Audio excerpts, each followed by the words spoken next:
Hi, welcome to my channel Code for Coder 90. Please like, subscribe and share my channel. In this video we are going to discuss the fundamentals of JavaScript. JavaScript fundamentals. Fundamentals of JavaScript. It is essential for beginners to understand the basic building blocks before diving into more complex topics. JavaScript is a programming language used to create dynamic and interactive websites.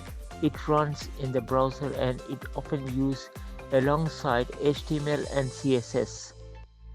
How JavaScript fits in web development. JavaScript interacts with HTML and CSS. For example, HTML provides the structure of the web page. CSS styles a web page. JavaScript makes the web page interactive.